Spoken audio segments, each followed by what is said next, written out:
wabarakatuh. Di sini saya akan membuka presentasi untuk mata kuliah teori akuntansi. Kami di sini kelompok 2 ya. Dari kelompok 2 akan memaparkan materi, yaitu yang pertama, pembentukan prinsip-prinsip dan penetapan kebijakan akuntansi, dan yang kedua, pengertian dan penggunaan standar akuntansi keuangan. Yang ketiga, pengertian dan penggunaan SAK dan ETAP. Yang keempat, pengertian dan penggunaan standar akuntansi syariah. Yang kelima, pengertian dan penggunaan SAK, EMKM, dan yang keenam, peranan SAK bagi UMKM. Assalamualaikum warahmatullahi wabarakatuh. Perkenalkan, nama saya Sri Sekarningrum, NIM saya 18020200089, akuntansi C 2018. Di sini saya akan menjelaskan materi tentang penetapan prinsip-prinsip akuntansi dan kebijakan akuntansi. Yang pertama, penetapan prinsip-prinsip akuntansi. Ada sejarah prinsip-prinsip akuntansi. Yang pertama, pencarian dimulai. Yang kedua, pencarian dipercepat. Yang ketiga, pencarian bergeser. Dan yang keempat, pencarian dengan melihat ke belakang. Ada pula sifat prinsip-prinsip akuntansi. Menurut George May berpendapat bahwa prinsip-prinsip akuntansi harus merupakan kebenaran mendasar. Untuk materi yang selanjutnya, yaitu kebijakan akuntansi menurut PSAK 25. Kebijakan akuntansi adalah prinsip, dasar, konvensi, peraturan, praktik tertentu yang diterapkan entitas dalam penyusunan dan penyajian laporan keuangan. Tujuan kebijakan akuntansi yaitu kebijakan akuntansi dibuat untuk memastikan bahwa laporan keuangan menyajikan informasi. Untuk materi selanjutnya akan disampaikan oleh Saudari Lucy. Perkenalkan, nama saya Lucy Dwi Yulianti, NIM 18020020082, kelas akuntansi C 2008. Baik, di sini saya akan memaparkan tentang pengertian dan penggunaan standar akuntansi keuangan. Nah, apa itu standar akuntansi keuangan? Standar akuntansi keuangan adalah format dan prosedur pembuatan laporan keuangan yang menjadi aturan baku penyajian informasi keuangan suatu kegiatan usaha atau perusahaan. Nah, untuk SAK berisi pernyataan standar akuntansi keuangan dan interpretasi standar akuntansi keuangan yang diterbitkan oleh Dewan Standar Ikatan Akuntansi Indonesia dan Dewan Standar Syariah Ikatan Akuntansi Indonesia, serta peraturan regulator pasar modal untuk entitas yang berada di bawah pengawasannya. Nah, untuk standar akuntansi di Indonesia ini mengacu kepada teori skala global, yakni International Financial Reporting Standard.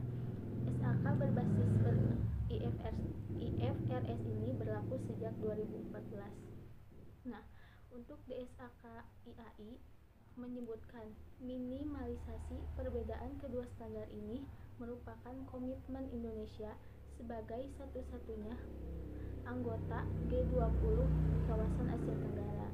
Nah, untuk konvergensi SAK dan IFRS ini diharapkan dapat banyak mengurangi perbedaan dua standar akuntansi, skala global dan skala lokal dan skala global, sehingga bermanfaat bagi perusahaan yang memiliki akuntabilitas publik untuk berinteraksi di pasar modal karena informasi dalam laporan keuangannya berkualitas internasional.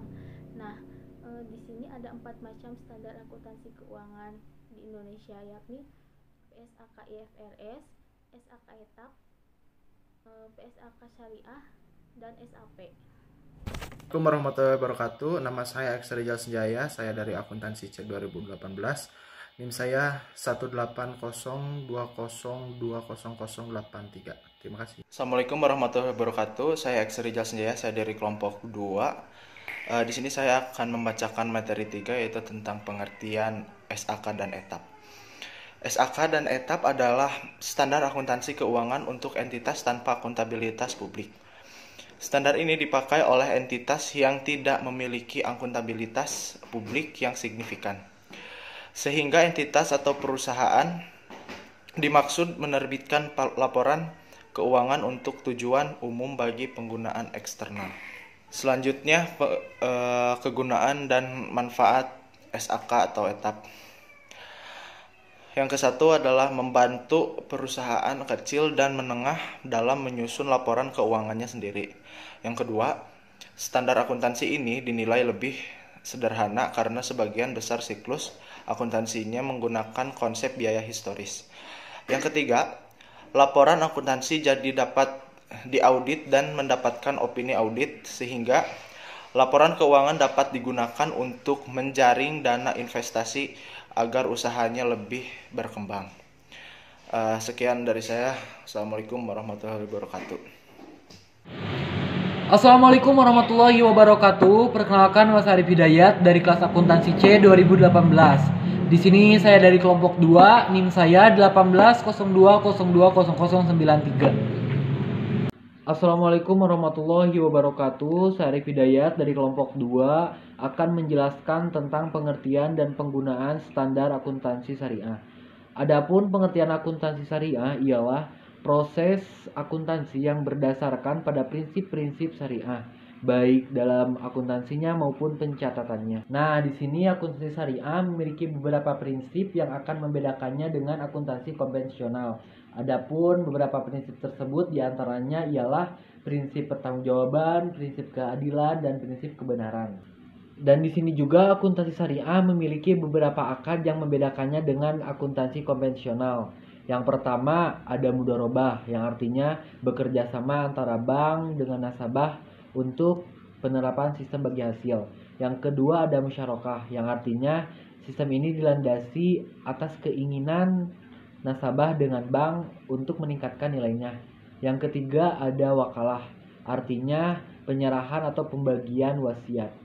Nah, di Indonesia sudah menerapkan prinsip akuntansi syariah, yaitu sistem perbankan syariah yang menerapkan Islamic Banking System yang legalitasnya sudah diakui oleh Undang-Undang Perbankan Nomor 7 Tahun 1992,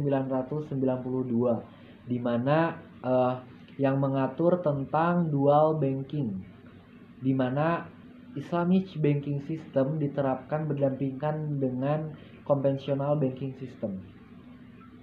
Sekian presentasi dari saya. Apabila ada kesalahan dan kekurangan mohon maaf. Wassalamualaikum warahmatullahi wabarakatuh. Assalamualaikum warahmatullahi wabarakatuh. Nama saya Fahrul Muhammad Fahrudin, NIM 19020200065. Baik, bismillahirrahmanirrahim. Materi selanjutnya yang akan saya jelaskan adalah mengenai SAKMKM. SAKMKM adalah kepanjangan dari Standar Akuntansi Keuangan Entitas Mikro, Kecil, Menengah, Makro yang dirancang secara khusus sebagai patokan standar akuntansi keuangan pada UMKM. Standar keuangan ini disusun dan disahkan oleh IAI atau Ikatan Akuntansi Indonesia sebagai sebuah organisasi profesi yang menaungi seluruh akuntan di Indonesia. SAKMKM ini merupakan salah satu dorongan kepada pengusaha-pengusaha di Indonesia agar dapat berkontribusi secara signifikan dalam pengembangan UMKM yang lebih maju. Mengapa hal ini sangat dibutuhkan untuk usaha terutama UMKM? Karena laporan keuangan merupakan hal yang penting dalam sebuah usaha. Pastinya, setiap pengeluaran dan pemasukan harus jalan dan harus seimbang agar usaha bisa lebih maju lagi. SAKMKM disusun untuk memenuhi kebutuhan pelaporan keuangan entitas mikro, kecil, dan menengah. Undang-Undang Nomor 20 Tahun 2008 tentang usaha mikro, kecil, dan menengah dapat digunakan sebagai acuan dalam mendefinisikan dan memberikan rentang kuantitatif EMKM. SAK ditujukan untuk digunakan oleh entitas yang tidak atau belum mampu memenuhi persyaratan akuntansi yang diatur dalam SAK etap. Terima kasih. Assalamualaikum warahmatullahi wabarakatuh. Perkenalkan, nama saya Irma Rahmayanti, NIM 180020066 dari akuntansi C 2018. Nah, selanjutnya adalah peran SAK terhadap UMKM di Indonesia. Tentu sangat berperan penting ya SAK terhadap UMKM karena karena dengan SAK UMKM dapat diatur pencatatannya. Nah, UMKM sendiri Ikatan Akuntansi Indonesia telah menerbitkan Standar Akuntansi Keuangan Entitas Mikro Menengah atau SAKMKM untuk membantu UMKM di Indonesia agar menjadi lebih transparan, efisien, dan akuntabel. Nah, UMKM terbukti telah mendorong dan merangsang pertumbuhan ekonomi nasional secara berkesinambungan.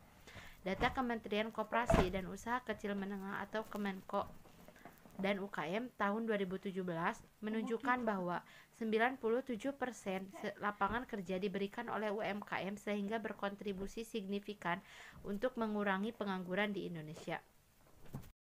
SAK-MKM ini diharapkan dapat membantu entitas dalam melakukan transisi dari pelaporan keuangan yang berdasarkan kas ke pelaporan keuangan dengan dasar akrual. Penerbitan SAK-MKM ini diharapkan dapat menjadi salah satu pendorong literasi keuangan bagi UMKM di Indonesia.